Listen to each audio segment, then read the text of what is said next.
Mali princ Antoine de Saint-Exupéry pod naracijom Biljane Medar iz Radio Trebinja u julu 2021. godine. Ovaj sadržaj je snimljen u svrhe Ritamba inicijative stvorene za omogućavanje alternativnog neurorazvojno-prikladnog pristupa književnosti djeci i mladima sa poteškoćama u razvoju diljem Bosne i Hercegovine. Svi snimci Ritamba inicijative besplatno su dostupni, snimljeni i korišteni u nekomercijalne svrhe. Za više informacija o projektu i članovima Ritamba pokreta posjetite web stranicu. Leonu Bertu. Molim djecu da mi oproste što sam ovu knjigu posvetio odrasloj osobi. Imam zato jedno ozbiljno opravdanje. Ta odrasla osoba je najbolji prijatelj koga imam na svijetu. Imam i drugo opravdanje. Ta odrasla osoba u stanju je da sve razumije, čak i knjige za djecu. Imam i treće opravdanje. Ta odrasla osoba živi u Francuskoj, gladna je i hladno joj je. Potrebno joj je da je neko utješi. Ako svi ovi razlozi nisu dovoljni, rado ću posvetiti ovu knjigu djetetu koje je nekad bila ta odrasla osoba. Sve odrasle osobe su nekad bile djeca, ali se malo njih toga sjeća. Ispravljam dakle svoju posvetu. Leonu Bertu kada je bio mali dječak. Stranica 7, poglavlje 1. Jednom kad mi je bilo 6 godina, vidio sam prelijepu sliku u nekoj knjizi o prašumi koja se zvala Istinite priče. Slika je predstavljala zmijskog cara kako guta neku zvijer.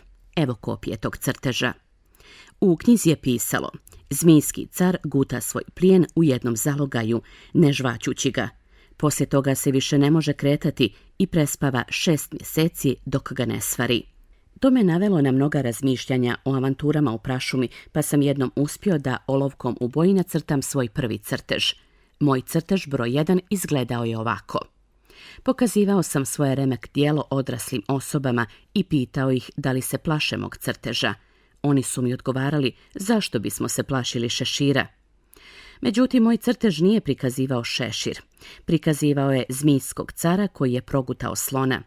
Zatim sam nacrtao zmijskog cara iznutra, kako bi odrasle osobe mogle da shvate. Njima sve uvijek treba objašnjavati. Moj crtež broj 2 izgledao je ovako. Odrasle osobe su mi savjetovale da se manem crtanja zmijskog cara s polja ili iznutra i da se posvetim geografiji, istoriji, matematici i gramatici. Tako sam, u 6. godini napustio divno zanimanje slikara. Bio sam obeshrabren neuspjehom svog crteža broj 1 i svog crteža broj 2.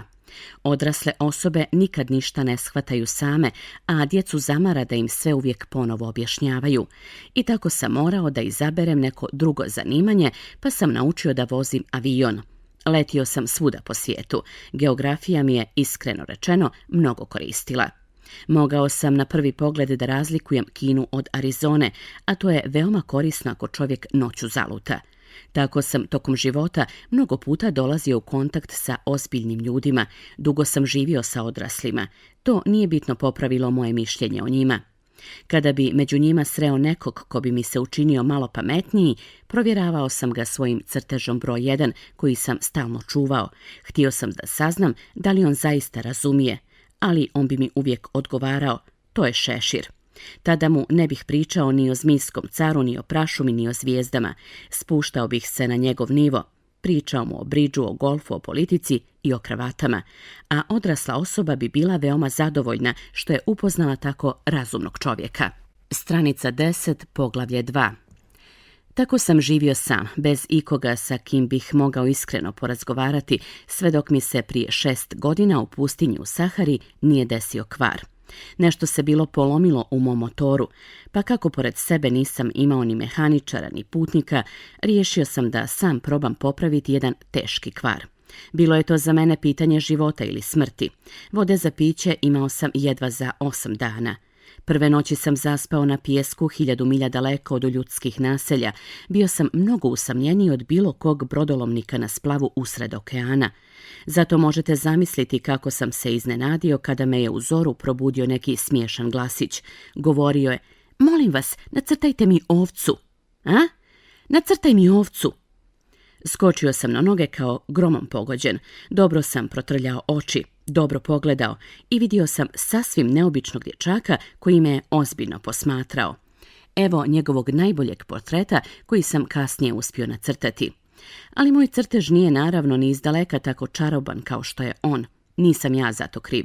Kada mi je bilo 6 godina, odrasle osobe su me obeshrabrile u mom slikarskom pozivu, pa nisam naučio crtati ništa drugo osim zmijskog cara iznutra i zmijskog cara izvana. Gledao sam dakle to priviđenje očima širom otvorenim od iznenađenja. Ne zaboravite da sam se nalazio na 1000 milja daleko od ljudskih naselja, a činilo mi se da moj dječak nije ni zalutao, ni mrtav gladan, ni mrtav žedan, ni smrtno uplašen. Ni po čemu nije ličio na dijete izgubljeno usred pustinje, na 1000 milja od ljudskih naselja. Kada sam napokon uspio da progovorim, rekoh mu: "Ali šta ti radiš ovdje?" A on mi tada ponovi sasvim tiho, kao da želi da kaže nešto veoma ozbiljno: "Molim vas, nacrtaj mi ovcu." Kada neka tajna na vas ostavi snažan utisak, ne usuđujete se da ne poslušate. Makoliko mi se sve to činilo besmisleno na 1000 milja od ljudskih naselja i u smrtnoj opasnosti, izvadih iz džepa list papira i naliv pero. Ali tada se sjetih da sam prije svega učio geografiju, istoriju, matematiku i gramatiku, pa rekoh mališanu, malo mrzovoljno, da ne znam crtati. On mi odgovori: "Ne smeta, nacrtaj mi ovcu." Kako nikad nisam crtao ovcu, nacrtao sam za njega ponovo jedan od ona 2 crteža koje sam jedino umio da nacrtam. Onaj sa zmijskim carem izvana. I bio sam zaprepašten kada sam čuo kako mi mališan odgovara: Ne, neću ja slona u zmijskom caru. Zmijski car je veoma opasan, a slon je ogroman. Kod mene je sve tako maleno, treba mi ovca, nacrtaj mi ovcu." Tada počeh crtati. On je pažljivo posmatrao pa reče: "Ne, ta je mnogo bolesna, nacrtaj mi neku drugu." Crtao sam. Moj prijatelj se milo nasmiješi, praštajući mi: "Vidiš i sam, to nije ovca, to je ovan, ima rogove." Ponovih dakle svoj crtež, ali i on je bio odbijen kao i oni prethodni. "Ta je suviše stara, ja hoću ovcu koja dugo živi." Tada, nemajući više strpljenja, a i žurilo mi se da počnem rastavljati motor, ja naškrabah ovaj crtež. I dobacih: "Evo, ovo je kutija, ovca koju želiš je unutra." Mnogo sam se iznenadio kada sam vidio kako se lice mog malenog sudije ozarilo. "To je baš ono što sam želio. Misliš li da će toj ovci biti potrebno mnogo trave?" "Zašto?" "Zato što je kod mene sve tako maleno." "To će joj sigurno biti dovoljno. Dao sam ti sasvim malu ovcu." On nagnu glavu prema crtežu. "Nije baš tako mala, vidi, zaspala je." I tako sam se, eto, upoznao sa Malim princom.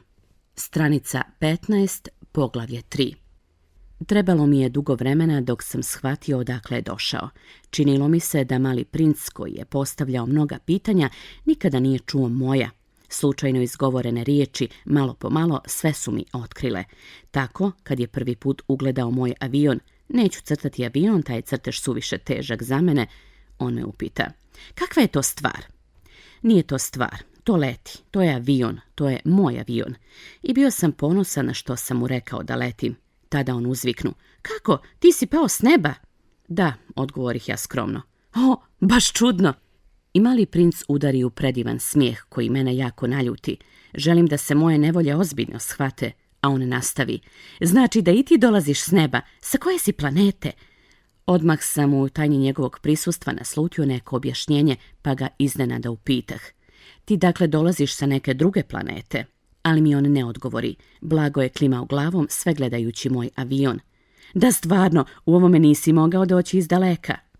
I on utonu u sanjarenje koje potraje dugo. Zatim se, izvadivši iz džepa moju ovcu, prepusti posmatranju svog blaga. Možete zamisliti koliko je radoznalosti izazvalo to polupriznanje o drugim planetama, zato sam se trudio da o tome saznam što više. "Odakle dolaziš, malini moj? Gdje je to kod tebe? Kuda želiš ponijeti moju ovcu?"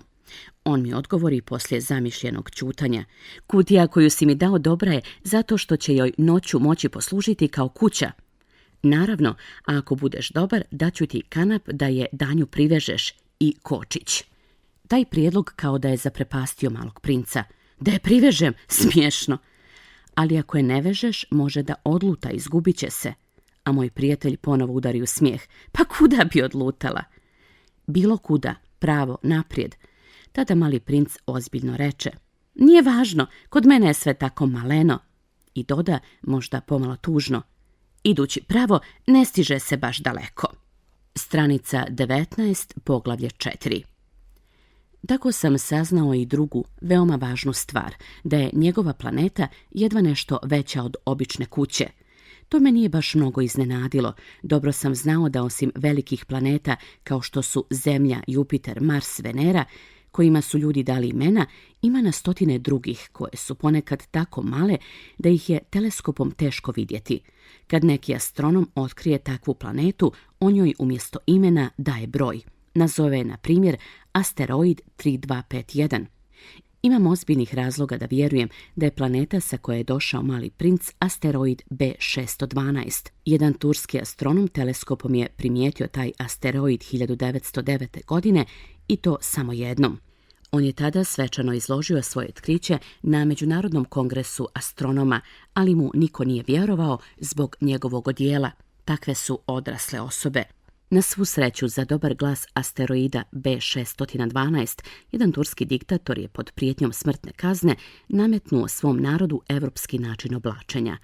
Astronom je ponovio svoje izlaganje 1920. godine u vrlo otmjenom odijelu i tada su se svi složili s njim.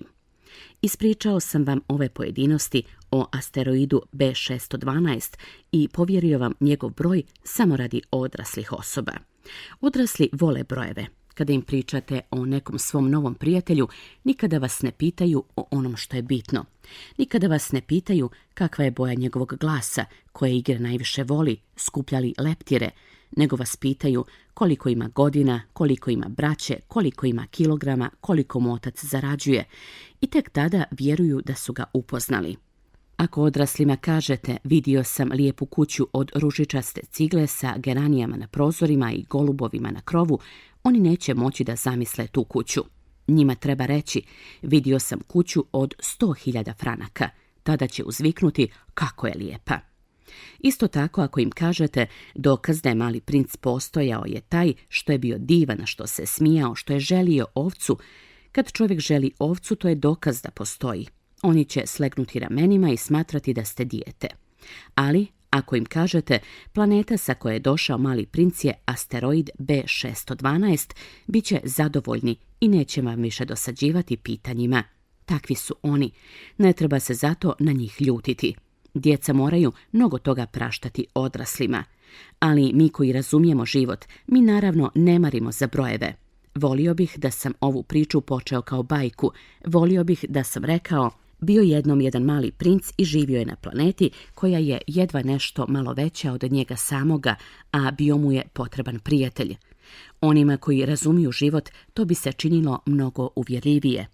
Jer ja ne volim da se moja knjiga čita površno, jer ove uspomene pričam sa mnogo tuge. Prošlo je već 6 godina otkako je moj prijatelj otišao sa svojom ovcom. Ako ga ovdje pokušavam opisati, činim to zato da ga ne zaboravim. Tužno je zaboraviti prijatelja. Nisu svi ljudi imali prijatelje. I ja mogu postati sličan odraslim osobama koje interesuju samo brojevi. Zato sam kupio kutiju sa bojama i olovkama.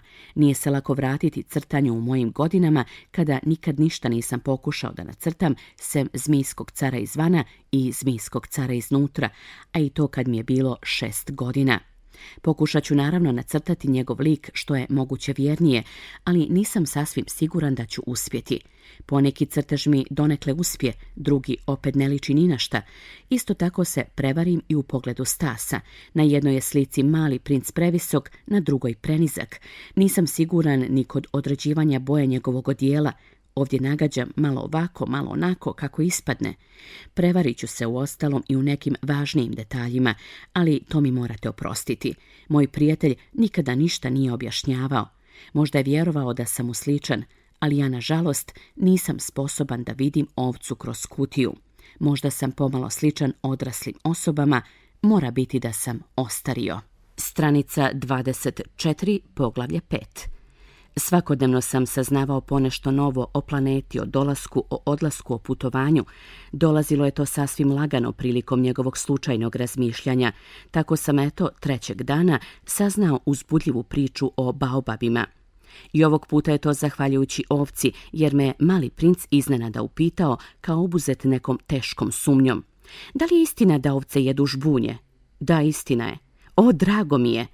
Nisam razumio zašto je toliko važno što ovce jedu grmlje, ali mali princ doda. Znači da jedu i baobabe. Podsjetih malog princa da baobabi nisu grmlje, već drveće veliko kao crkve i da, čak kada bi poveo sa sobom čitavo krdo slonova, to krdo ne bi izašlo na kraj ni sa jednim jedinim baobabom. Pomisao na krdo slonova nasmija malog princa. Trebalo bi ih naslagati jednog na drugog. Ali on mudro primijeti. Prije nego što narastu i baobabi su mali. Tačno, ali zašto bih htio da ti ovce pojedu male baobabe? On mi odgovori, ma nemoj molim te. Kao da se radi o nečem što je sasvim jasno. Morao sam napregnuto da razmišljam da bih sve to razumio. I zaista, na planeti malog princa, kao i na svim planetama, bilo je korisnih biljaka i korova. Prema tome, dobrog sjemenja, korisnih biljaka i lošeg sjemenja korova, a sjeme je nevidljivo. Ono spava u dubini zemlje sve dok mu ne padne na pamet da se probudi. Tada se protegne i krene, najprije stidljivo prema suncu, jedna mala, bezazlena mladica. Ako se radi o mladici rotkve ili ruže, možemo je mirne duše pustiti da raste, ali ako se radi o korovu, treba ga odmah iščupati čim ga prepoznamo. Na planeti malog princa bilo je znači strašnog sjemenja, bilo je to sjeme baobaba. Zemlja planete bila je zaražena njim. A ako baobab ne iščupamo na vrijeme, nikada ga se više ne možemo osloboditi. On preplavi cijelu planetu, probije je svojim korijenjem, a ako je planeta premalena i ako baobaba ima previše, ona se raspadne. To je pitanje reda, govorio mi je poslije mali princ. Kad završiš jutarnje uljepšavanje, treba pažljivo urediti i planetu. Čovjek se mora natjerati da redovno čupa baobabe, čim ih počne razlikovati od ruža na koje dosta liče dok su još sasvim mali. To je prilično dosadan posao, ali i dosta lak. Jednog dana me je posavjetovao da se potrudim i da nacrtam lijep crtež kako bi to našoj djeci utuvio u glavu. Ako jednom budu putovali, reče mi on, to bi im moglo koristiti. Ponekad nije loše odložiti posao za kasnije, ali je to, kada se radi o baobabu, uvijek strašna nesreća. Poznavao sam jednu planetu na kojoj je živio neki ljenština. Zanemario je 3 mladice.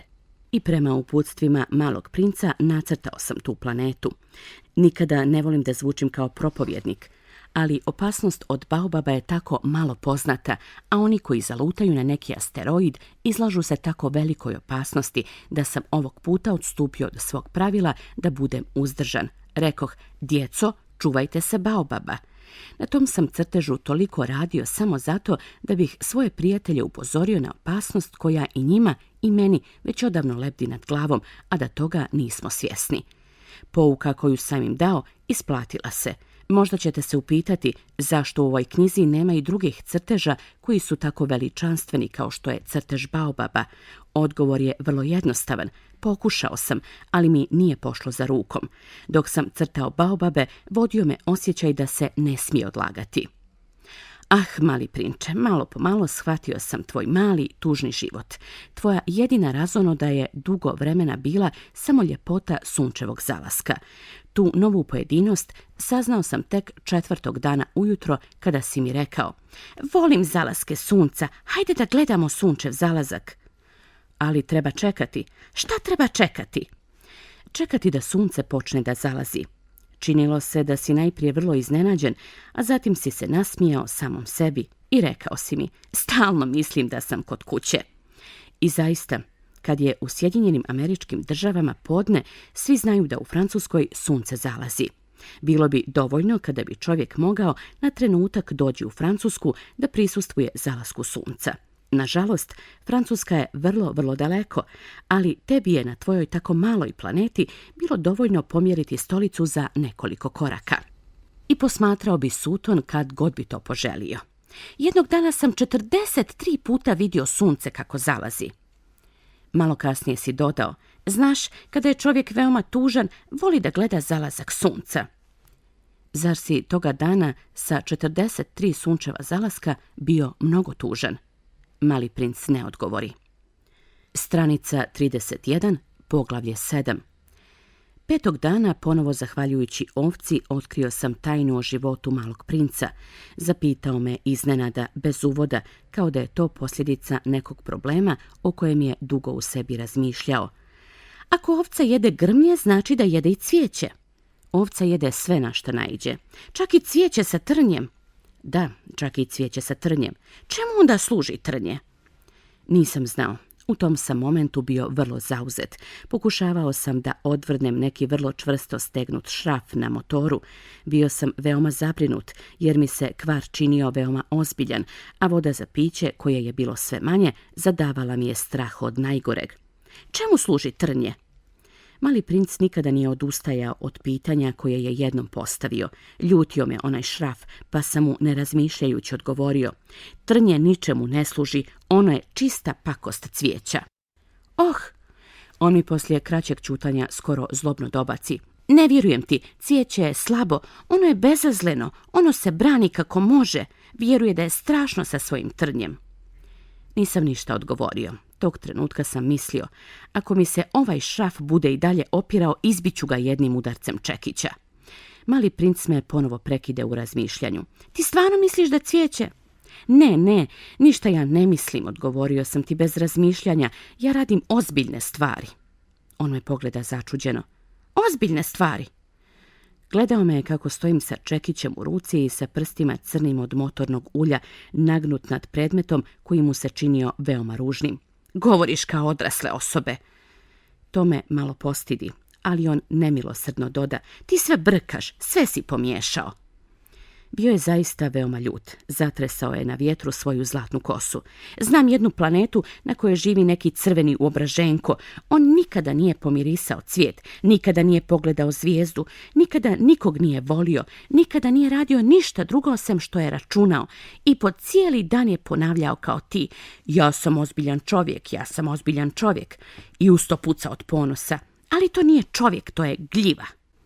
Šta? Gljiva? Mali princ sad biješe sav blijed od bijesa. Cvijeće milionima godina stvara trnje, a ovce već milionima godina jedu cvijeće. I zar nije ozbiljno što hoću da shvatim zašto se cvijeće toliko muči da stvori sebi trnje koje ničemu ne služi? Zar nije važan taj rat između ovaca i cvijeća? Zar to nije važnije i ozbiljnije od računa nekog debelog crvenog obraženka? Pa ako ja poznajem jedan cvijet, jedinstven na svijetu, cvijet koji ne postoji nigdje sem na mojoj planeti i koji za tren oka može uništiti neka mala ovca kao od šale jednog jutra i ne znajući šta radi, zar to nije važno? On pocrveni, a potom nastavi: ako čovjek voli jedan cvijet koji postoji kao jedini uzorak među milionima i milionima zvijezda, dovoljno je da ga pogleda pa da bude srećan. On kaže sebi: moj cvijet je tamo negdje. Ali ako ovca pojede cvijet, to je za njega kao da su se odjednom ugasile sve zvijezde. I zar to nije važno? Nije više mogao izgovoriti ni riječ. Odjednom je počeo jecati. Spustila se noć, ostavio sam alat. Nije mi više bilo ni do čekića, ni do šrafa, ni do žeđi, ni do smrti. Na jednoj zvijezdi, jednoj planeti, mojoj planeti na zemlji, postojao je jedan mali princ koga je trebalo utješiti. Uzeo sam ga u naručje. Ljuljao sam ga, govorio sam mu: cvijet koji voliš nije u opasnosti. Tvojoj ću ovci nacrtati brnjicu, a tom ću cvijetu nacrtati oklop. Ja nisam baš znao da mu priđem, kako da mu se približim. Tajanstvena je zemlja suza. Stranica 35, poglavlje 8. Ubrzo sam bolje upoznao taj cvijet. Na planeti malog princa bilo je uvijek jednostavnog cvijeća, ukrašenog samo jednim redom latica, cvijeća koje nije zauzimalo mnogo mjesta i koje nikom nije smetalo. Ono bi se jednog jutra pojavilo u travi, a uveče bi se zatvaralo. Ali ovaj cvijet je iznikao jednog dana iz neke sjemenke donesene ko zna odakle i mali princ je pomno nadgledao taj izdanak koji nije ličio na ostale. Mogla je to biti neka nova vrsta baobaba, ali stabljika je uskoro prestala da raste i počela da pupi. Mali princ, koji je pratio razvoj tog ogromnog pupoljka, osjećao je da će iz njega izaći nešto čudesno, ali cvijet nikako da završi uljepšavanje u zaklonu svoje zelene sobe. Pažljivo je birao boje, oblačio se polako, dodavao jednu po jednu laticu. Nije htio da izađe sav zgužvan kao mak. Htio je da se pojavi tek u punom sjaju svoje ljepote. O da, bio je to veoma gizdav cvijet. Zato je njegovo tajanstveno uljepšavanje trajalo danima i danima, a onda, jednog jutra, u trenutku kad se sunce rađalo, on se pokazao. I ta ruža koja se tako brižljivo pripremala reče zijevajući: "Ah, tek sam se probudila. Oprostite, molim vas, još sam sva raščupana." Mali princ se nije mogao uzdržati od divljenja. "Kako ste lijepi!" "Zar ne?" slatko odgovori ruža. "A rodila sam se u istom trenu kad i sunce."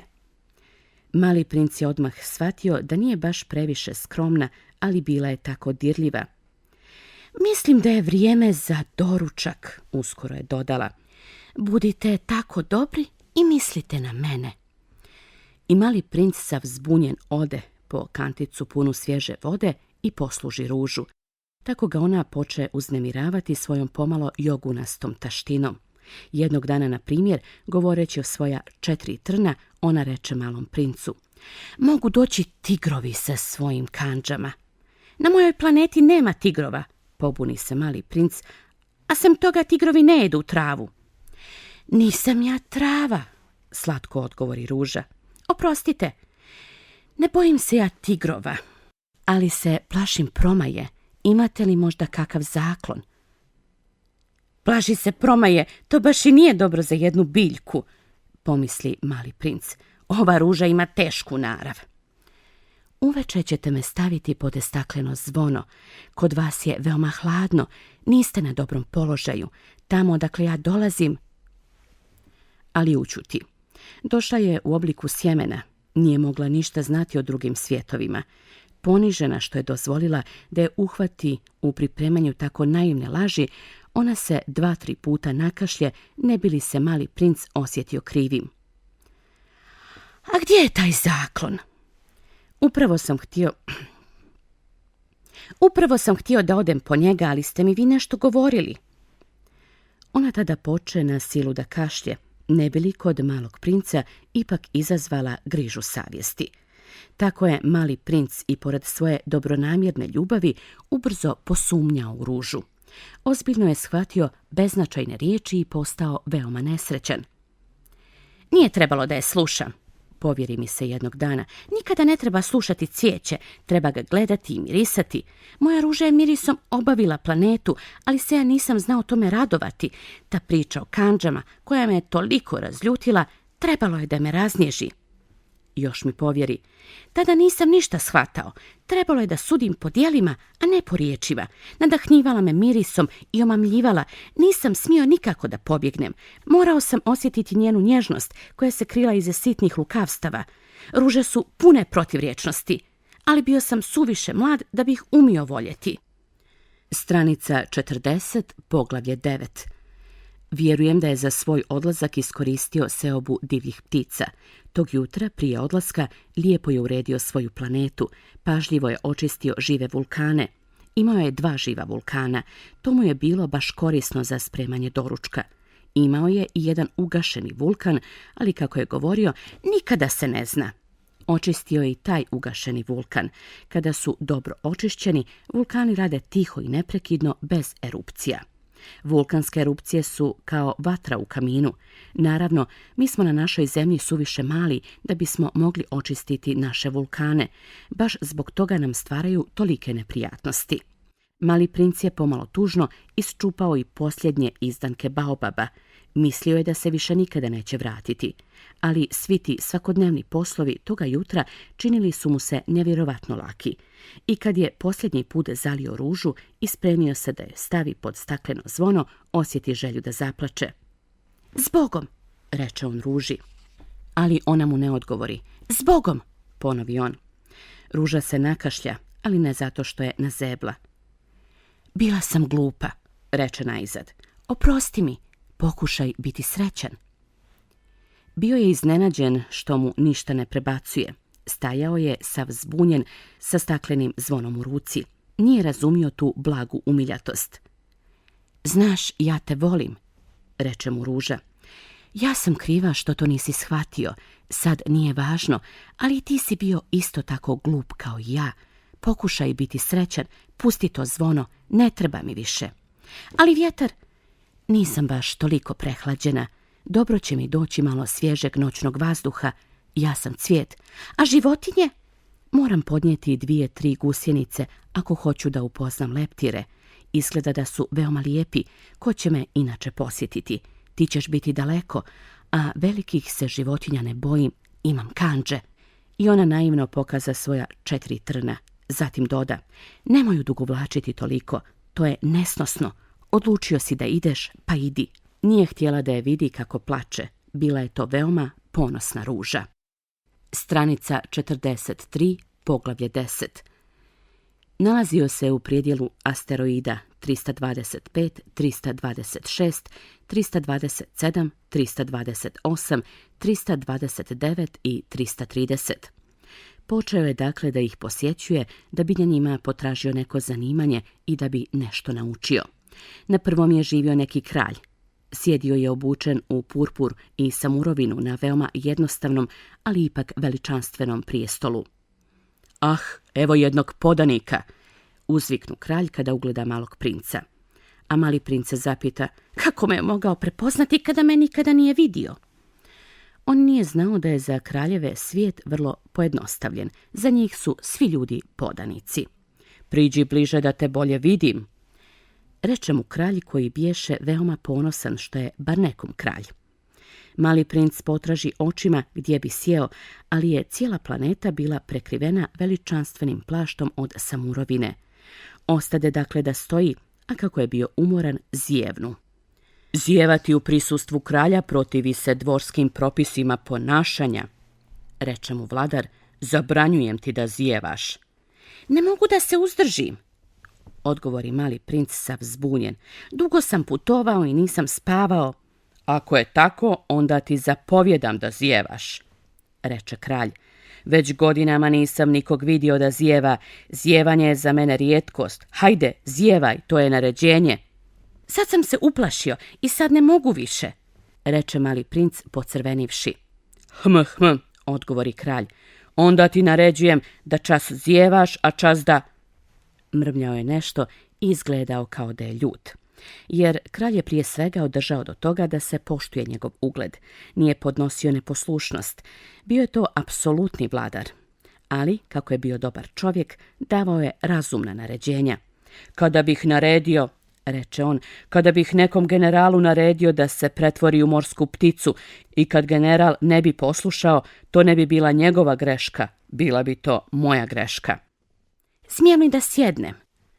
Upita bojažljivo mali princ. Naređujem ti da sjedneš, odgovori mu kralj, koji dostojanstveno pomiri svoj plašt od samurovine.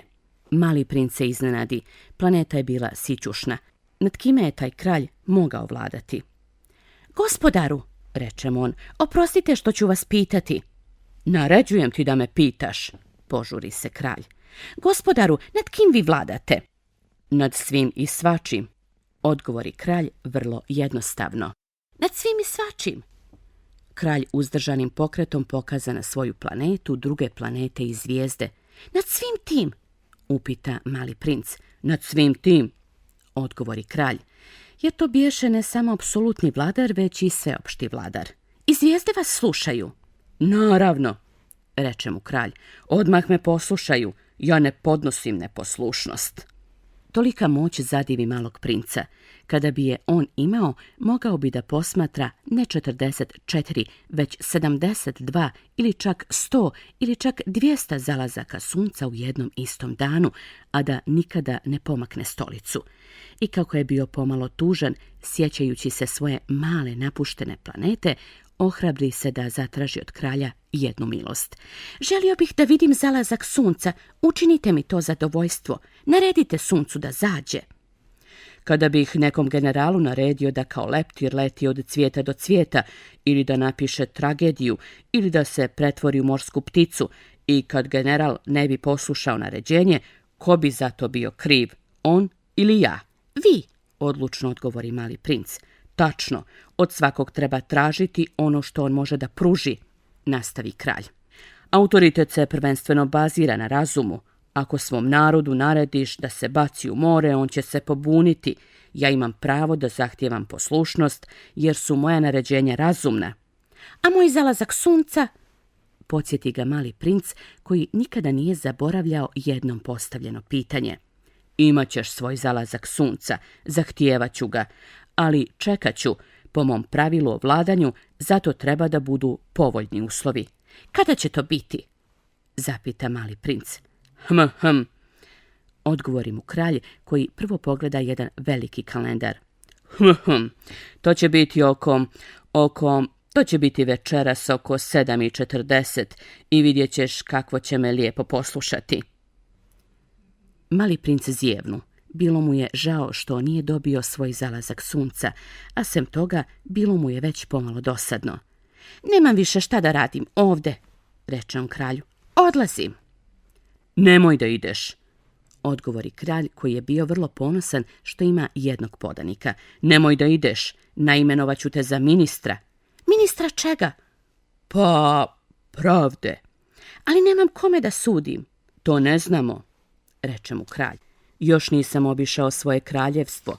Veoma sam star, nema mjesta za kočije, a zamorno mi je da hodam.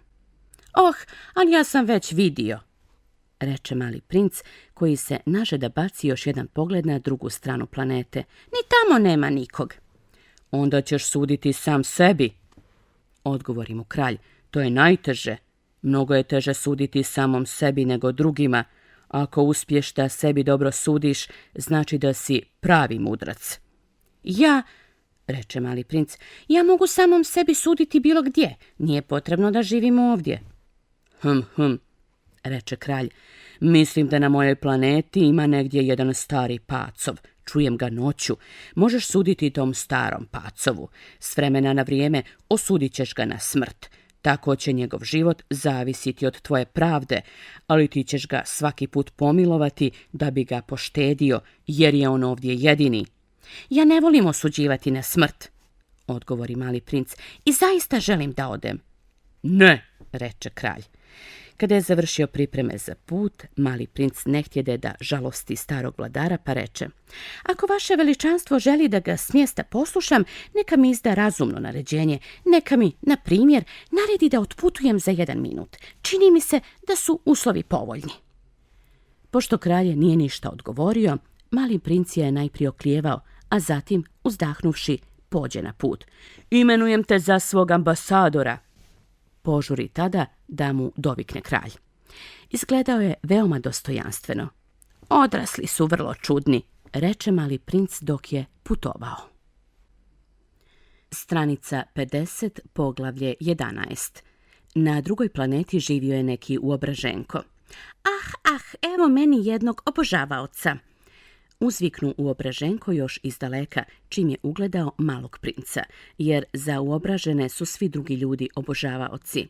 Dobar dan, reče mali princ, imate smiješan šešir? Da bih mogao odpozdravljati, odgovori mu Uobraženko, da bih mogao pozdravljati kad mi kliču. Nažalost, ovuda nikad niko ne prolazi. Zaista, reče mali princ, koji nije razumio. Zapljeskaj rukama, posavjetova ga tada Uobraženko. Mali princ zapljeska. Uobraženko skromno odpozdravi, podižući šešir. Ovo je zabavnije od posjete kralju, reče u sebi mali princ i on ponovo stade pljeskati. Uobraženko ponovo odpozdravi, dižući šešir. Poslije 5 minuta ovakve gimnastike malog princa umori jednolikost igre. A što treba uraditi da šešir padne? Upita on. Ali Uobraženko ga nije čuo. Uobraženi ljudi uvijek čuju samo pohvale. Ti mi se zaista diviš? Upita on malog princa. Šta znači diviti se?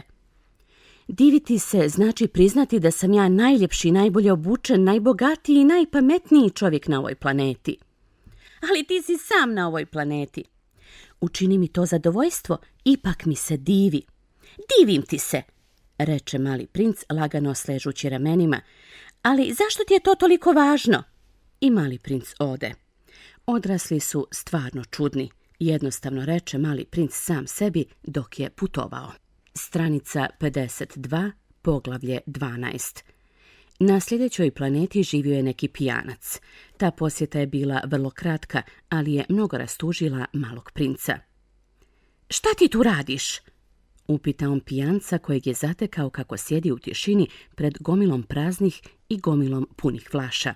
Pijem, odgovori pijanac turobno. Zašto piješ? Upita ga mali princ. Da zaboravim, odgovori pijanac. Šta da zaboraviš? Raspitivao se mali princ koji ga je već žalio. Da zaboravim da se stidim, prizna pijanac sagnuvši glavu. Čega se stidiš? Raspitivao se mali princ jer je želio da mu pomogne. Stidim se što pijem, završi pijanac i zauvijek utonu u ćutanje. I mali princ pobježe zbunjen. Odrasli su stvarno jako čudni, reče on u sebi dok je putovao. Stranica 54, poglavlje 13. Na 4. planeti živio je jedan poslovni čovjek. On je bio toliko zaposlen da ni glavu nije podigao kad je mali princ došao. Dobar dan, reče mu mali princ, ugasila vam se cigareta. 3 2 su 5, 5 i 7 12, 12 i 3 15, dobar dan, 15 i 7 22, 22 i 6 28, nemam vremena da je ponovo zapalim, 26 i 5 31, to je znači 501.622.731. 500 miliona čega? Šta? Još uvijek si tu. 501 milion, ne znam više, imam toliko posla, ja sam ozbiljan čovjek, ne bavim se glupostima. 2 i 5 su 7. 500 miliona čega? Ponovi mali princ koji nikada u životu nije odustajao od pitanja koje bi postavio. Poslovni čovjek podigne glavu. Za 54 godine koliko živim na ovoj planeti uznemirili su me samo 3 puta. Prvi put dobijaše prije 22 godine kada je neki hrušt pao ko zna odakle. Pravio je takvu galamu da sam 4 puta pogriješio u sabiranju.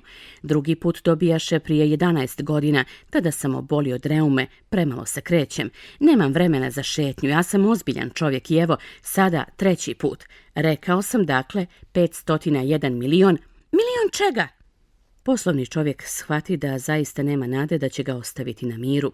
Milion onih malih stvari što ih ponekad vidimo na nebu. Mušica! Ne, onih zlatnih stvarčica u kojima sanjare besposleni, ali ja sam ozbiljan čovjek, ja nemam vremena za sanjarenje. Ah, zvijezda! Da, baš tako, zvijezda. A šta ti radiš sa 500 miliona zvijezda? 501.622.731. Ja sam ozbiljan čovjek, ja sam tačan. I šta radiš s tim zvijezdama? Šta radim s njima? Da, ništa, imam ih. Ti imaš zvijezde? Da, one su moja svojina. Ali ja sam već vidio jednog kralja koji... Kraljevi ništa ne posjeduju, oni vladaju nad stvarima, to je velika razlika. A čemu ti služi to što imaš zvijezde? To me čini bogatim. A čemu ti služi što si bogat? Da kupim druge zvijezde ako ih neko pronađe. Ovaj ovdje, pomisli mali princ, rasuđuje pomalo kao onaj moj pijanac. Ipak mu postavi još neka pitanja. Kako čovjek može imati zvijezde? Pa čije su one? Mrzovoljno odgovori poslovni čovjek. Ne znam, ničije. Onda su moje, jer sam se ja prvi toga sjetio. Zar je to dovoljno? Naravno, kada nađeš dijamant koji nije ničiji tvoje, kada pronađeš ostrvo koje nije ničije tvoje je, kada prvi dođeš na neku misao ti je patentiraš, ona je tvoja, a ja imam zvijezde jer nikome prije mene nije palo na pamet da ih prisvoji. Istina, reče mali princ, i šta sa njima radiš? Upravljam, brojim ih i prebrojavam, reče poslovni čovjek. To je teško, ali ja sam ozbiljan čovjek. Mali princ nije bio zadovoljan. Ako imam maramu, mogu je staviti oko vrata i odnijeti je. Ako imam cvijet, mogu taj cvijet ubrati i odnijeti ga, ali ti ne možeš ubrati zvijezde. Ne, ali ih mogu staviti u banku. Šta to znači? To znači da na parčetu papira napišem broj mojih zvijezda, a zatim taj papir zaključam u fioku. I to je sve. To je sasvim dovoljno. To je zabavno, pomisli mali princ, pomalo pjesnički, ali nije baš ozbiljno. Mali princ je o ozbiljnim stvarima mislio na sasvim drugačiji način nego odrasle osobe. Ja, reče on. Imam ružu koju svakog dana zalivam. Imam 3 vulkana koja čistim jednom nedeljno. Čistim i onaj ugašeni, nikad se ne zna. I za moje vulkane i za moju ružu je korisno što ih posjedujem, ali ti nisi koristan zvijezdama. Poslovni čovjek otvori usta, ali nije znao šta da odgovori i mali princ pobježe. Odrasli su stvarno potpuno neobični, jednostavno reče on u sebi dok je putovao. Stranica 59, poglavlje 14. 5. planeta bila je veoma zanimljiva, bila je najmanja od svih. Na njoj je bilo samo toliko mjesta da se smjesti jedna ulična lampa i čovjek koji je pali. Mali princ nikako nije mogao sebi da objasni čemu služi ulična lampa i noćobdija negdje na nebu na jednoj planeti bez kuća, bez stanovnika. Ali on reče u sebi, možda je taj čovjek stvarno čudak, ali je ipak manje čudan od kralja, od uobraženka, od poslovnog čovjeka i od pijanca. Njegov posao bar ima nekog smisla. Kada upali svoju lampu, to je kao da se upalila jedna nova zvijezda ili se otvorio još jedan cvijet. Kada ugasi svoju lampu, kao da uspava cvijet ili zvijezdu. To je lijepo zanimanje, stvarno je korisno jer je vrlo lijepo. Kada se iskrcao na planetu, on s poštovanjem pozdravi noćobdiju. Dobar dan, zašto si upravo ugasio svoju lampu? Takvo je naređenje, odgovori noćobdija. Dobar dan. Šta je to naređenje? Da ugasim lampu. Dobroveče. I on je ponovo upali. Ali zašto si je sad ponovo upalio? Takvo je naređenje, odgovori noćobdija. Naređenje je naređenje. Dobar dan. I on ugasi svoju lampu. Zatim obriše čelo crvenom kariranom maramicom. Strašan je ovaj moj zanat, nekada je još imao smisla. Gasio sam je ujutro, a palio uveče. Ostatak dana sam se odmarao, ostatak noći sam spavao. Zar se naređenje od onda promijenilo? Naređenje se nije promijenilo, reče noćobdija. U tome i jeste tragedija. Planeta se iz godine u godinu sve brže okreće, a naređenje se nije promijenilo. Pa sada se okreće jednom u minuti i više nemam ni sekundu odmora. Palim je i gasim jednom u minuti. Baš smiješno, dani kod tebe traju 1 minut. Nije to ni malo smiješno, reče noćobdija. Mi već mjesec dana razgovaramo. Mjesec dana? Da, 30 minuta, 30 dana. Dobroveče. I on ponovo upali svoju lampu. Mali princ ga pogleda. Osjećao je da voli tog noćobdiju koji je tako vjerno slijedio naređenja. On se sjeti zalaska sunca koje je nekad tražio povlačeći stolicu. Htio je da pomogne svom prijatelju. Znaš, reći ću ti kako ćeš moći da se odmoriš kad budeš želio. Ja to uvijek želim, reče noćobdija, jer čovjek ponekad može u isti tren biti i vjeran i lijen. Tvoja planeta je tako mala, ne možeš obići u 3 koraka. Treba samo da ideš polako, pa da budeš uvijek na suncu. Kada budeš htio da se odmoriš, ti hodaj i dan će trajati koliko ti budeš želio. To mi baš i neće mnogo pomoći, reče noćobdija. Od svega u životu najviše volim da spavam. Baš nemaš sreće, reče mali princ. Nemam sreće, reče noćobdija. Dobar dan, i on ugasi svoju lampu. Ovog čovjeka bi svi prezirali, reče u sebi mali princ dok je putovao dalje. I kralj, i uobraženko, i pijanac, i poslovni čovjek. Za mene je on, međutim, jedini koji mi se čini smiješan. Možda zato što se bavi nekim drugim stvarima, a ne samim sobom. On uzdahnu sa žaljenjem i reče sebi još.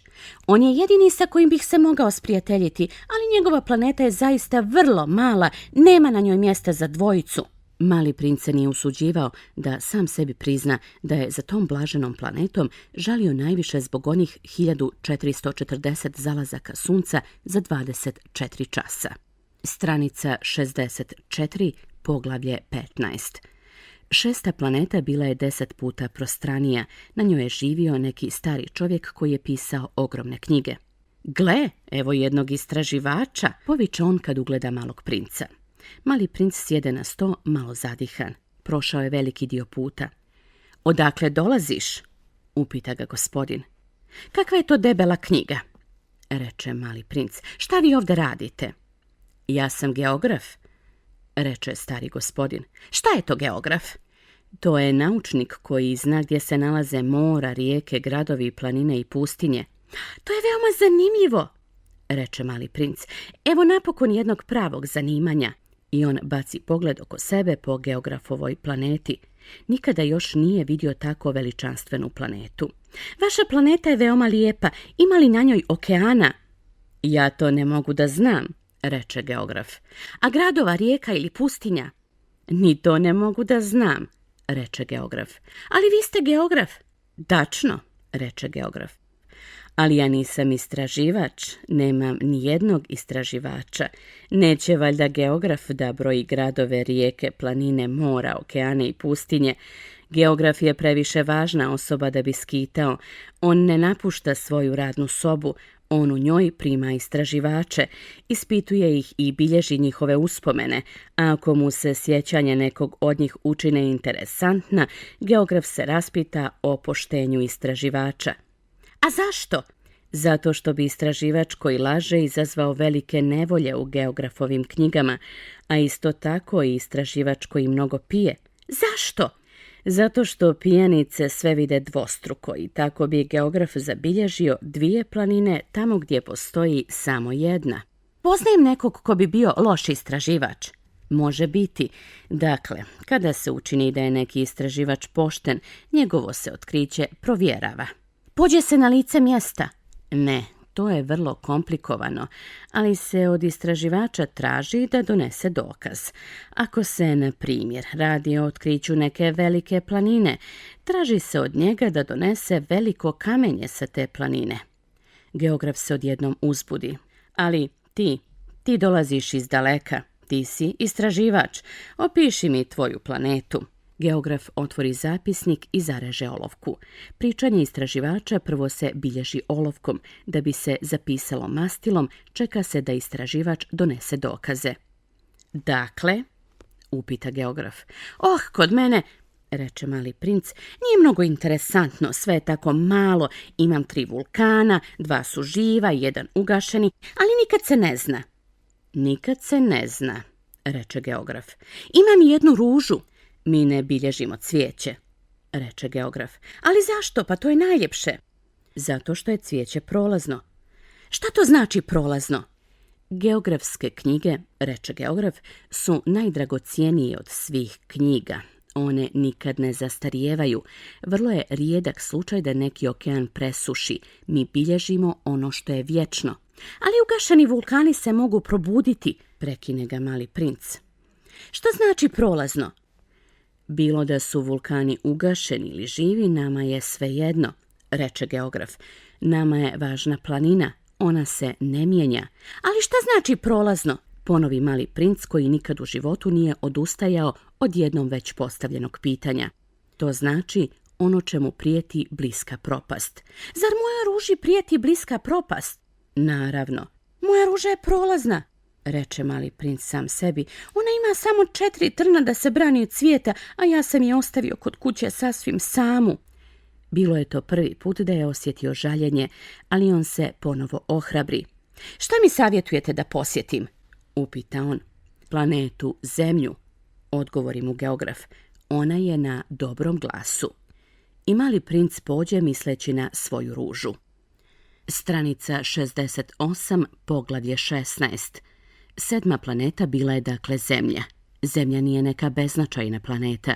Računa se da na njoj ima 111 kraljeva, ne zaboravljajući naravno crnačke kraljeve, 7.000 geografa, 900.000 poslovnih ljudi, 7,5 miliona pijanaca, 311 miliona uobraženih, to jest oko 2 milijarde odraslih osoba.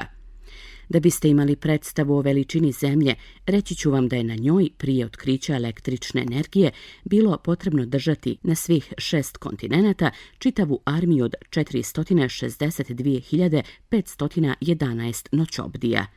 Posmatrano iz daleka, bio je to predivan prizor. Pokreti te armije bili su ujednačeni kao pokreti nekog baleta u operi.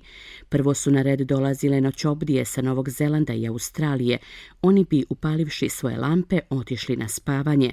Zatim bi, u tom plesu noćobdija, dolazio red na noćobdije iz Kine i Sibira. Onda su i oni nestali iza kulisa. Tada bi nastupale noćobdije iz Rusije i Indije. Poslije njih oni iz Afrike i Europe, zatim oni iz Južne Amerike, pa oni iz Sjeverne, i nikada ne bi pogriješili kojim redom treba ući na pozornicu. Bilo je veličanstveno. Samo su noćobdija jednog svjetionika na sjevernom polu i njegov kolega sa jedinog svjetionika na južnom polu vodili besposlen i bezbrižan život. Oni su radili 2 puta godišnje. Stranica 70, poglavlje 17. Kada čovjek želi da bude duhovit, desi mu se da i malo slaže. Nisam bio baš sasvim iskren kada sam vam govorio o noćobdijama. Dolazim u opasnost da dam pogrešne podatke o našoj planeti onima koji je ne poznaju.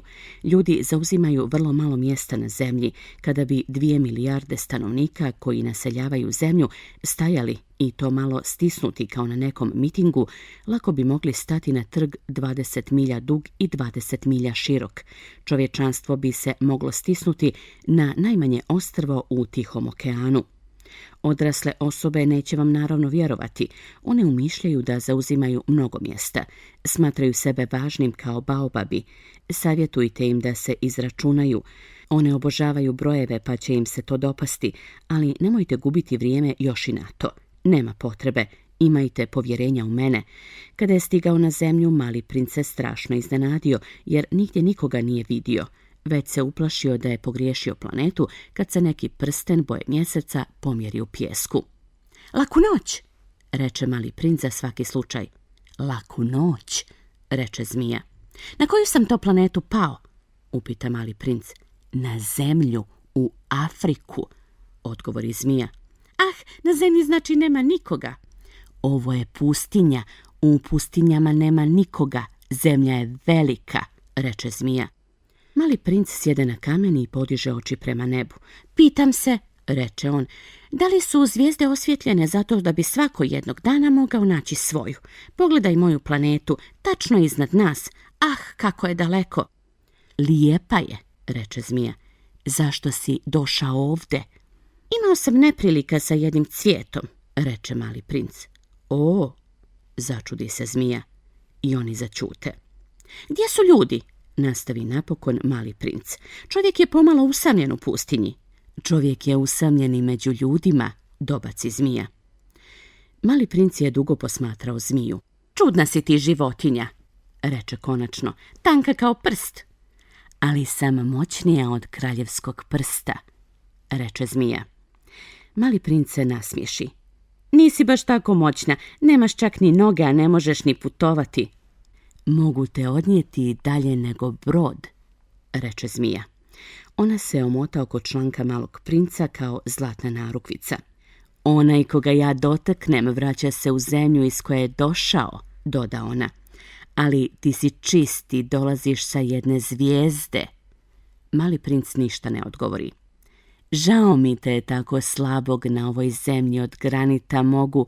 Oh, razumio se vrlo dobro, reče mali princ, ali zašto uvijek govoriš u zagonetkama? Ja ih sve rješavam, reče zmija. I oni zaćute. Stranica 74, poglavlje 18. Mali princ pređe pustinju i sretne samo jedan cvijet. Cvijet sa 3 latice, bijedan cvjetić. Dobar dan, reče mali princ.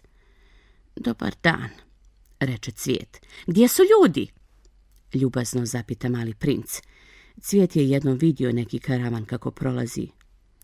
Ljudi, mislim da ih ima 5 ili 6. Vidio sam ih prije mnogo godina, ali nikada ne znaš gdje ćeš ih naći. Lutaju kao vjetar, nemaju korijenje i to im uvijek smeta. Zbogom, reče mali princ. Zbogom, reče cvijet. Stranica 75, poglavlje 19. Mali princ se pope na neku visoku planinu. Jedine planine koje je poznavao bila su ona 3 vulkana što su mu dopirala do koljena. Ugašeni vulkan mu je služio kao stočić. Sa ovako visoke planine, reče on u sebi, jednim pogledom ću obuhvatiti cijelu planetu i sve ljude. Ali vidio je samo oštre kamene vrhove. Dobar dan, reče on za svaki slučaj. Dobar dan, dobar dan, dobar dan, odgovori odjek. Ko ste vi? Upita mali princ. Ko ste vi, ko ste vi, ko ste vi? Odgovori odjek. Budite mi prijatelji, ja sam sam, reče on. Ja sam sam, ja sam sam, ja sam sam, odgovori odjek. Čudne li planete, pomisli on tada. Sva je suva, sva šiljasta i sva slana. Ljudi nemaju mašte, ponavljaju ono što im se kaže. Kod kuće sam imao jednu ružu, ona je uvijek govorila prva. Stranica 77, poglavlje 20. Ali dogodi se da mali princ poslije dugog hodanja po pijesku, stijenama i snijegu konačno pronađe neki put, a svi putevi vode ka ljudima. Dobar dan, reče on. Bio je to vrt pun rascvjetanih ruža. Dobar dan, odpozdrave ruže. Mali princ ih pogleda. Sve su ličile na njegovu ružu. Ko ste vi? Zapita ih iznenađen. Mi smo ruže, odgovore one. Reče mali princ. I osjećao se vrlo nesrećan. Njegova ruža mu je pričala da je ona jedinstven primjerak svoje vrste na svijetu, a evo, u jednom jedinom vrtu, 5000 potpuno jednakih. Bilo bi joj strašno krivo kad bi ovo vidjela, reče on u sebi. Strašno bi se zakašljala i pravila bi se kao da umire da ne bi ispala smiješna, a ja bih se pretvarao da je njegujem jer bi inače, da i mene ponizi, stvarno pristala da umre, reče još u sebi. Vjerovao sam da sam bogat zato što imam jedinstven cvijet, a u stvari imam samo običnu ružu. Nju i moja 3 vulkana koja mi dopiru do koljena i od kojih se jedan možda zauvijek ugasio, a sve to me baš i ne čini velikim princem. I legavši na travu gorko zaplače. Stranica 79, poglavlje 21. Tada se pojavi lisica. Dobar dan, reče lisica. Dobar dan, pristojno odgovori mali princ, okrene se, ali ne vidje ništa. Evo me ovdje, reče jedan glas, pod jabukom. Ko si ti? upita mali princ. Veoma si lijepa. Ja sam lisica, reče lisica. Dođi da se igramo, predložio je mali princ. Tako sam tužan. Ne mogu da se igram s tobom, reče lisica. Nisam pripitomljena. O, izvini, reče mali princ. Razmislivši malo, on doda. Šta ti to znači pripitomiti? Ti nisi odavde, reče lisica. Šta tražiš? Tražim ljude, reče mali princ. Šta to znači pripitomiti? Ljudi, reče lisica, imaju puške i love, to je baš nezgodno. Oni imaju i kokoške, to ih jedino zanima. Tražiš li kokoške? Ne, odgovori mali princ. Ja tražim prijatelje, šta to znači pripitomiti? To je nešto već odavno zaboravljeno, reče lisica. To znači stvarati veze. Stvarati veze? Naravno, reče lisica. Ti si za mene još uvijek samo dječak sličan 1000 drugih dječaka i nisi mi potreban, a ni ja tebi nisam potrebna. Ja sam za tebe samo lisica, slična 1000 drugih lisica, ali ako me pripitomiš, bit ćemo zaista potrebni jedni drugom. Ti ćeš za mene biti jedini na svijetu, ja ću za tebe biti jedina na svijetu. Počinjem da shvatam, reče mali princ. Postoji jedna ruža, mislim da me je ona pripitomila. To je moguće, reče lisica. Na zemlji ima svega i svačega. To nije na zemlji, reče mali princ. Lisica je izgledala veoma radoznala. Na nekoj drugoj planeti? Da. Ima li na toj planeti lovaca? Nema. Vidi, pa to je interesantno. A kokošaka? Nema. Ništa nije savršeno, uzdahnu lisica. Ali lisica se vrati na svoju misao. Moj život je jednoličan, ja lovim kokoške, ljudi love mene. Sve su kokoške slične i svi ljudi su slični, tako da se ja pomalo dosađujem. Ali ako me ti pripitomiš, moj će život biti kao obasjan suncem. Upoznaću bat koraka koji će se razlikovati od svih ostalih. Drugi koraci me tjeraju pod zemlju, tvoji će me kao muzika mamiti iz jazbine. I onda pogledaj, vidiš li tamo dole ona žitna polja? Ja ne jedem hljeb, žito meni ništa ne znači, žitna polja me ni na šta ne podsjećaju, to je žalosno, ali ti imaš kosu boje zlata, bit će divno kada me pripitomiš. Žito koje je zlatno podsjeća me na tebe i ja ću voljeti šapat vjetra u žitu. Lisica učuta, dugo je gledala malog princa. Molim te, pripitomi me, reče ona. Vrlo rado, odgovori mali princ, ali nemam mnogo vremena. Moram pronaći prijatelje i što još upoznati. Čovjek poznaje samo one stvari koje pripitomi, reče lisica. Ljudi više nemaju vremena da bi bilo šta upoznavali. Oni kupuju već gotove stvari kod trgovaca, a kako ne postoje trgovci koji prodaju prijatelje, ljudi više nemaju prijatelja. Ako hoćeš prijatelja, pripitomi me. Šta treba da uradim? Upita mali princ. Moraš biti veoma strpljiv, odgovori lisica. Prvo ćeš sjesti malo dalje od mene, to tako na travu, ja ću te posmatrati krajičkom oka, a ti nećeš ništa govoriti. Govor je izvor svih nesporazuma, ali ćeš svakog dana moći sjesti malo bliže. Sutradan mali princ ponovo dođe. Bilo bi bolje da si došao u isto vrijeme, reče lisica. Ako budeš dolazio na primjer u 4 sata poslije podne, ja ću se radovati već od 3 sata. Što vrijeme bude više odmicalo, bit ću sve srećnija. U 4 sata bit ću uzbuđena i uznemirena. Otkriću cijenu sreće, ali ako budeš dolazio u bilo koje vrijeme, ja nikada neću znati za koji čas da pripremim srce. Zato su potrebni pravi rituali. Šta je to ritual? Upita mali princ. I to je nešto odavno zaboravljeno, reče lisica. To je ono što jedan dan čini drugačijim od drugih dana, jedan čas drugačijim od drugih časova. Kod mojih lovaca, na primjer, postoji jedan ritual. Oni četvrtkom igraju sa seoskim djevojkama, zato je četvrtak divan dan. Ja se odšetam čak do vinograda. Kad bi lovci igrali bilo kada, svi bi dani ličili jedan na drugi i ja ne bih imala odmora.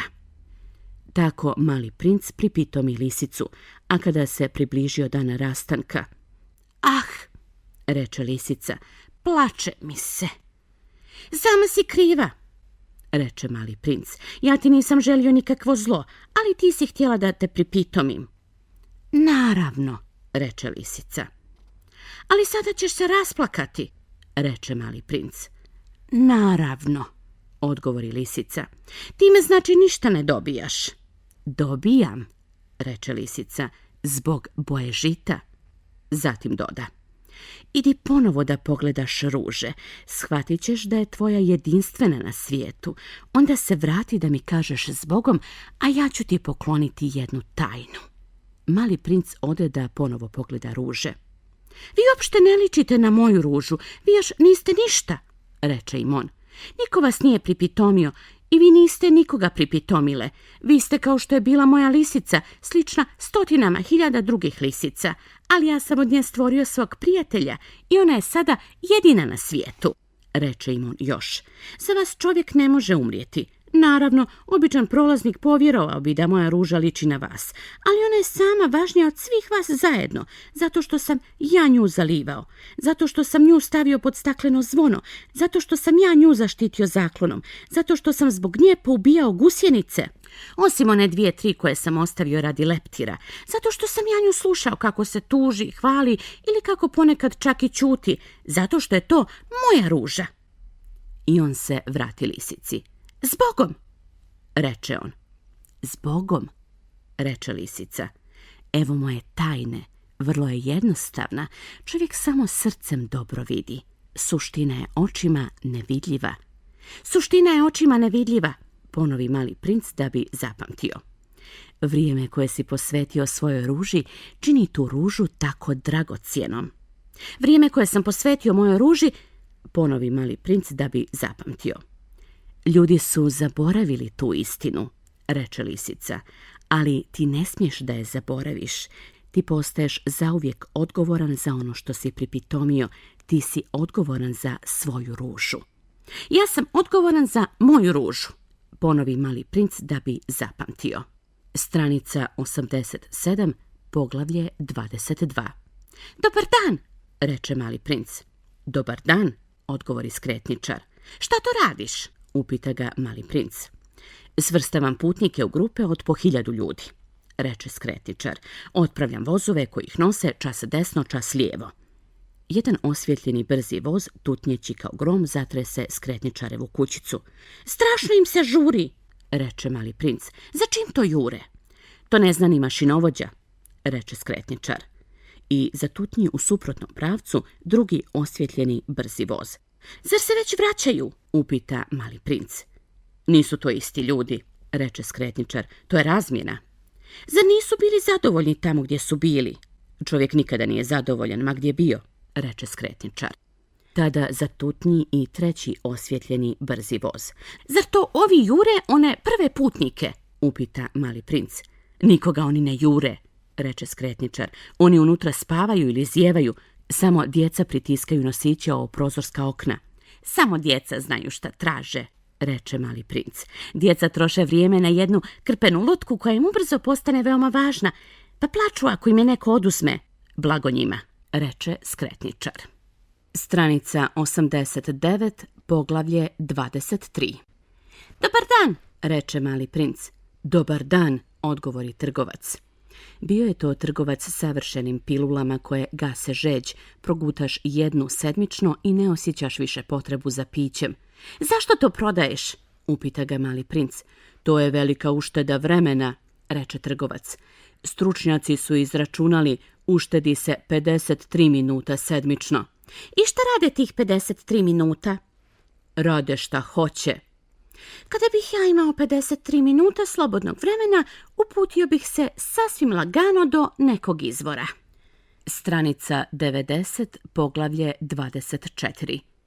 Bilo je to 8. dana od kada mi se desio kvar u pustinji i dok sam slušao priču o trgovcu, ispio sam posljednji gutljaj svoje zalihe vode.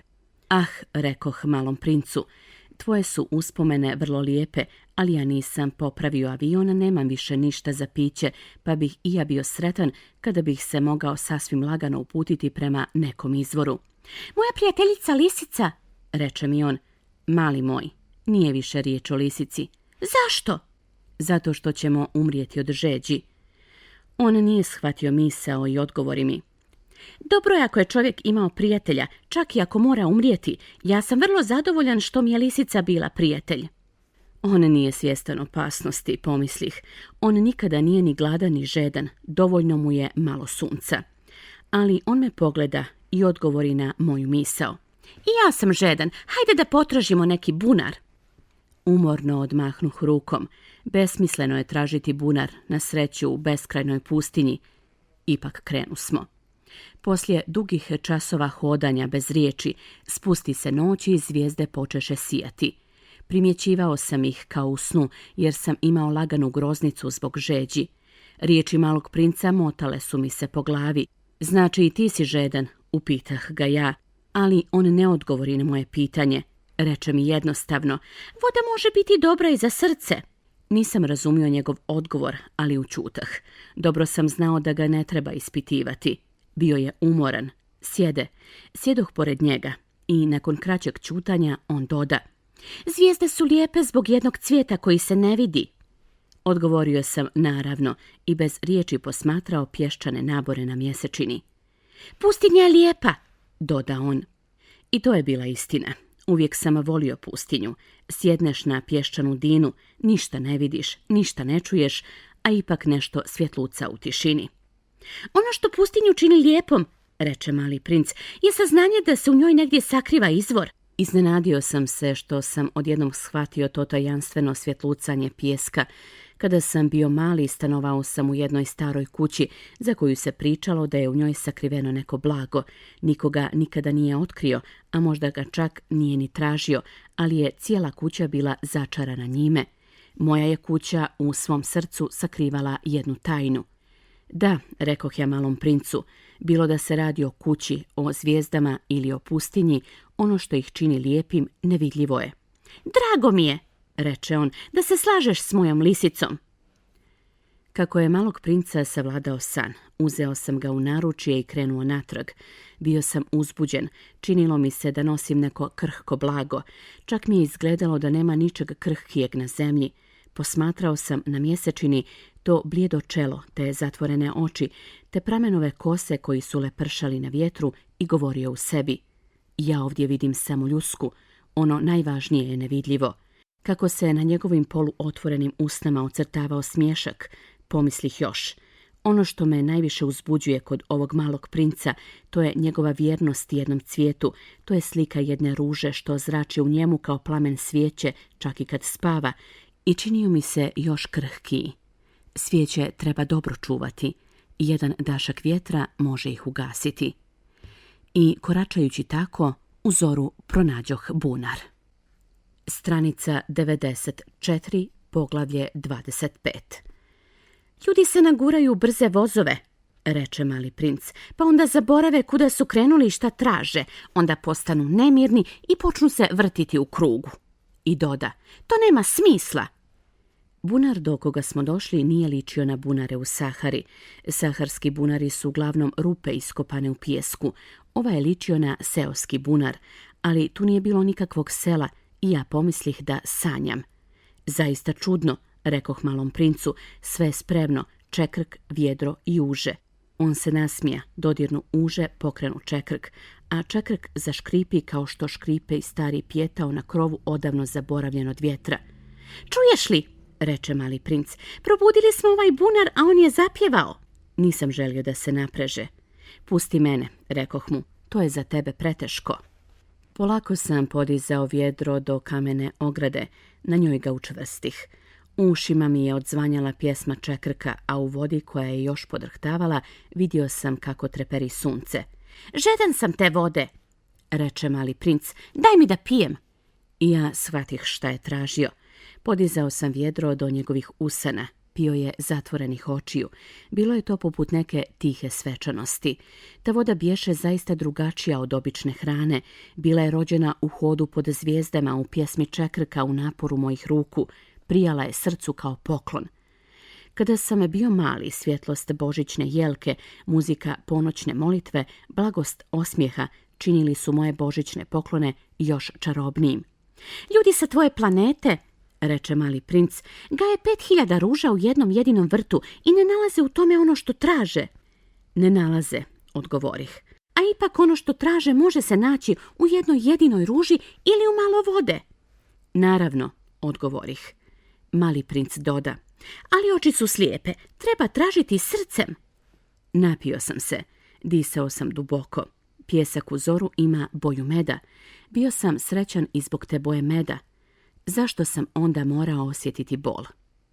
Moraš održati obećanje, tiho mi reče mali princ koji ponovo sjede pored mene. Kakvo obećanje? Znaš, ona brnjica za moju ovcu, ja sam odgovoran za taj cvijet. Izvadi ih iz džepa nedovršene crteže. Mali princ ih pogleda i reče smijući se. Tvoji baobabi pomalo liče na kupus. Oh, a ja sam bio tako ponosan na baobabe. A lisica, uši joj liče na rogove, predugačke su. I on se ponovo nasmija. Nepravedan si, mali moj, pa nisam nikad ništa znao crtati sem zmijskog cara iznutra i zmijskog cara izvana. Oh, ne smeta, reče on, djeca razumiju. Nacrtao sam dakle brnjicu, a srce mi se stezalo dok sam mu je davao. Ti imaš neke namjere za koje ja ne znam, ali on mi odgovori, reče mi, znaš, moj pad na zemlju sutra će biti 1 godinu dana. On počuta malo i doda, pao sam nedaleko odavde. I pocrveni. Ne shvatajući zašto, ja ponovo osjetih neki čudan bol, ali mi pade na pamet jedno pitanje. Znači da nisi slučajno šetao sam na 1000 milja daleko od ljudskih naselja onog jutra kada sam te sreo prije 8 dana, vraćao si se na mjesto gdje si pao. Mali princ još više pocrveni. Ja dodah oklijevajući. Možda zbog godišnjice. Mali princ ponovo pocrveni. On nikada nije odgovarao na pitanja, ali kada čovjek pocrveni, to znači da, zar ne? Ah, rekoh mu, bojim se. On mi odgovori, ti sada moraš na posao, moraš se vratiti svom motoru, čekat ću te ovdje, vrati se sutra uveče. To me nije umirilo. Sjetio sam se lisice. Ako čovjek pristane da ga pripitome, može se desiti i da zaplače. Stranica 99, poglavlje 26. Pored bunara stajale su ruševine nekog starog kamenog zida. Kad sam se sutradan uveče vraćao sa posla, ugledao sam izdaleka mog malog princa kako sjedi gore na zidu, spuštenih nogu. Čuo sam kako govori, ti se dakle ne sjećaš? Odgovorio je, Nije bilo baš ovdje. Neki glas mu vjerovatno odgovori jer on odvrati. Da, baš ovog dana, ali ne na ovom mjestu. Produžih prema zidu. Još uvijek nikoga nisam vidio ni čuo, ali mali princ ponovo odgovori. Naravno, vidjet ćeš gdje počinje moj trag u pjesku. Tamo me čekaj, doći ću noćas. Bio sam na 20 metara od zida i još uvijek ništa nisam vidio. Poslije kraćeg ćutanja mali princ dodade. Imaš li dobrog otrova? Da li si sigurna da neću dugo patiti? Stadoh stegnutog srca, ali još uvijek nisam shvatao. A sada odlazi, reče on. Hoću da siđem. Tada spustih pogled do podnožja zida i odskočih. Tamo, ustremljena prema malom princu, stajala je jedna od onih žutih zmija koje ubijaju za 30 sekundi. Grozničavo zavukoh ruku u džep da bih izvukao revolver, poček trčati, ali na šum mojih koraka zmija polako kliznu u pijesak, kao vodoskok koji presahnjuje i ne žureći se šmugnu među kamenje uz lak metalni zvuk. Stigoh do zida baš na vrijeme da prihvatim u naručje svog mališana princa, blijedog kao smrt. Šta to znači, sada razgovaraš sa zmijama? Odvezao sam mu zlatni šal koji uvijek nosi oko vrata. Pokvasio mu sljepočnice i dao mu da pije. Nisam se usuđivao ništa više da pitam. Gledao me ozbiljno i zagrlio me oko vrata.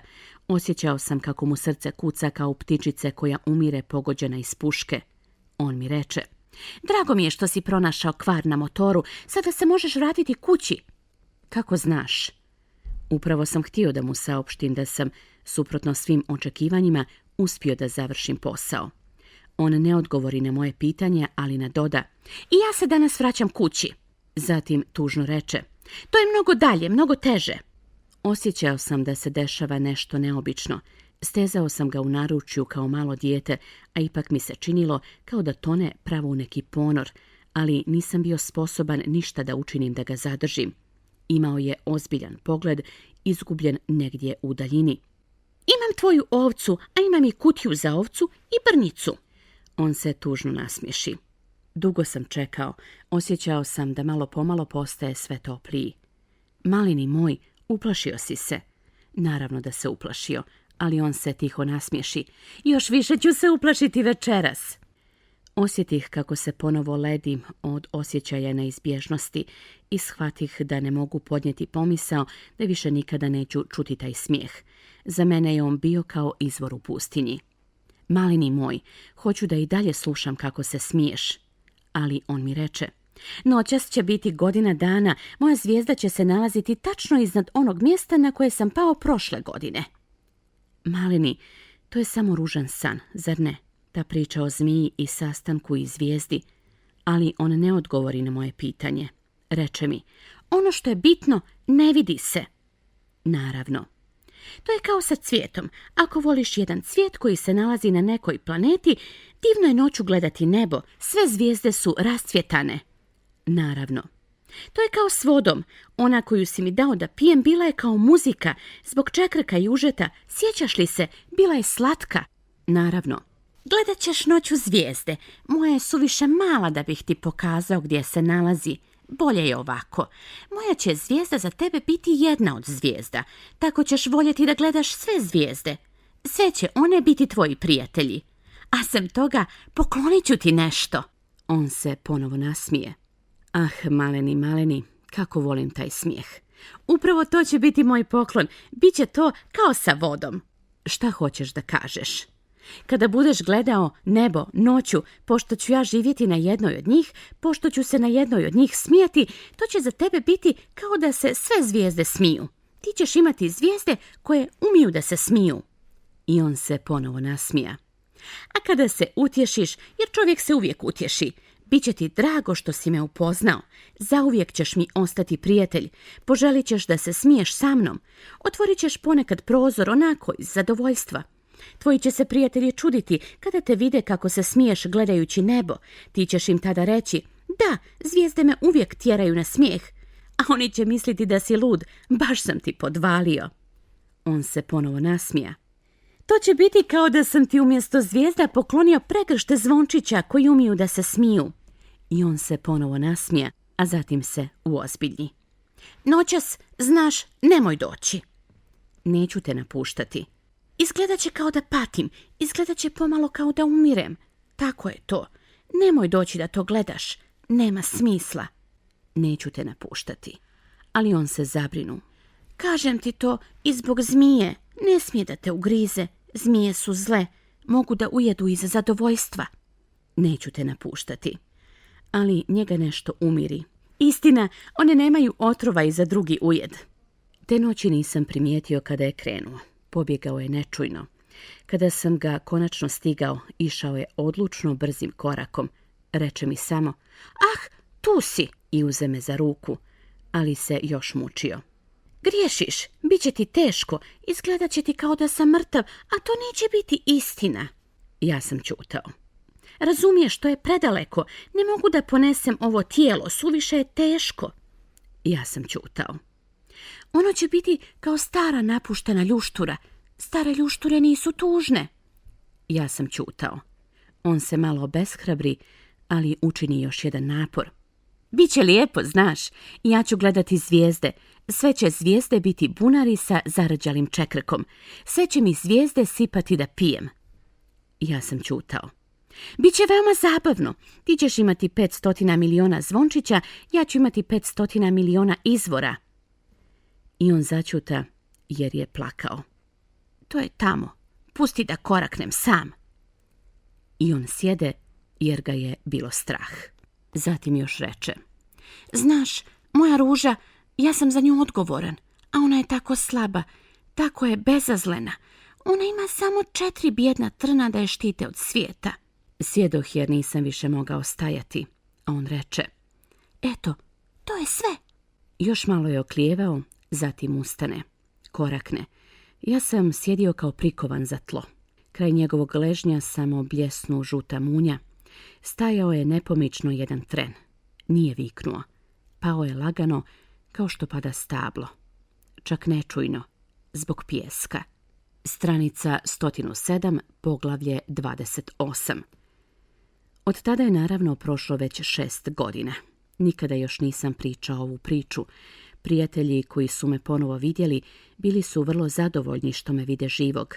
Bio sam tužan, ali sam im rekao, to je od umora. Sada sam se malo utješio, to jest, ne baš sasvim, ali sam siguran da se on vratio na svoju planetu jer mu u zoru nisam našao tijelo. I volim noću da slušam zvijezde, to je kao 500 miliona zvončića.